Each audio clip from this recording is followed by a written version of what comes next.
Okay, this is for my on-level and pre-AP chemistry classes. I'm moving on to the notes, part 2, the mole. So I'm going to be explaining what a mole is. Obviously, we probably heard of moles before. Might think of the one that's on your face, or might think of the little guy that lives underground. That's not what it is. A mole is a concept. So the technical definition of a mole, which is in your notes, is the amount of substance that contains as many atoms as there are in exactly 12 grams of carbon-12. So if you remember isotopes, carbon-12, so if I had carbon-12, 12 is the mass number. 12 is your mass number, and mass number is calculated by adding protons plus neutrons. So if I know that I have carbon, it always has 6 protons, and then that means it has to have 6 neutrons, so it's an equal number of each, and it would be exactly 12 grams, which means that I would have 6 grams of protons and 6 grams of neutrons, which means essentially it's going to calculate out to where those numbers on the periodic table are going to match up. I wouldn't get too stressed out about the definition. Slightly confusing. As you get deeper into chemistry, the definition makes a lot of sense. It's in your notes. You do need a notes based off of carbon-12 because that's the standard for chemistry. But other than that, don't focus too much on that. The way to think about a mole is going to be just like anything else. A mole is a number, and it is a set measurement. We are familiar with a lot of these, like when I say I have a dozen. I say I have a dozen and you automatically know that that's 12. That's kind of like what a mole is, but it's in chemistry and it's different. But I could have a dozen bricks, which means I have 12 bricks. I could have a dozen feathers, which means I have 12 feathers. Do they weigh the same amount? No. Do they take up the same amount of volume? No. Are they the same properties? No. One's soft, one's hard. One hurts when you get hit with it and one doesn't. But is it the same number? Yes, it's both a dozen.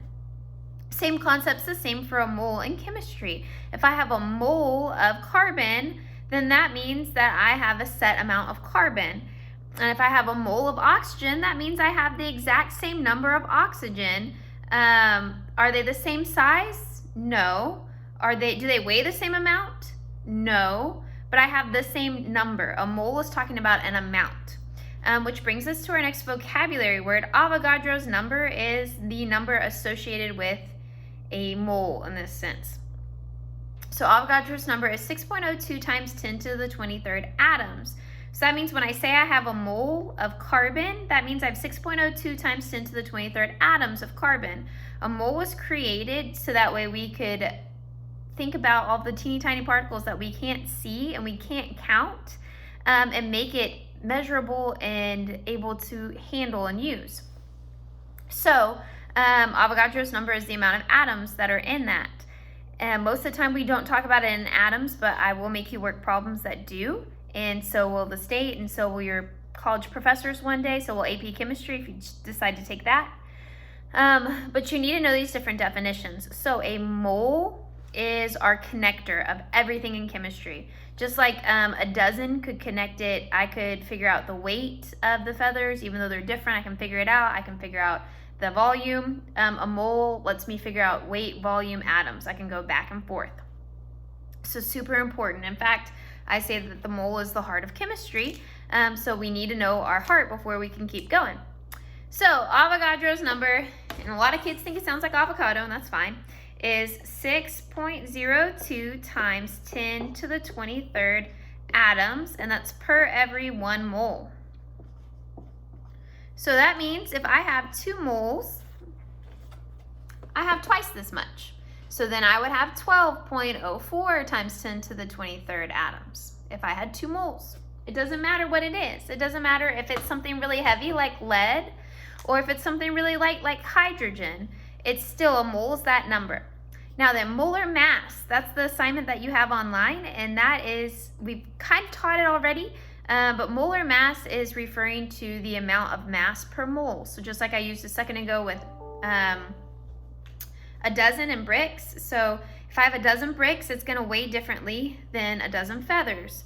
Same if I have 1 mole of carbon versus 1 mole of lead. And that difference is molar mass. The weight is molar mass. So for every 1 mole, I have and it's going to be how much it weighs. It's our standard, and you can get those from your periodic table. The different elements, the formulas. So for instance, carbon is going to be 12.01.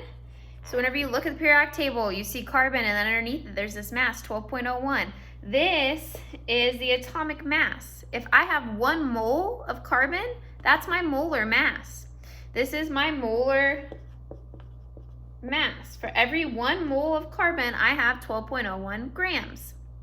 That's how many moles, that's how many grams 1 mole of carbon weighs. If I have 2 moles of carbon, that means I doubled this. Now it's 24.02 because now I have 2 moles of it. I have twice as much. That's molar mass. So each element has a molar mass, but what's more important is compounds. So in the next video, I'm going to break it down step by step on how to calculate molar mass for different compounds.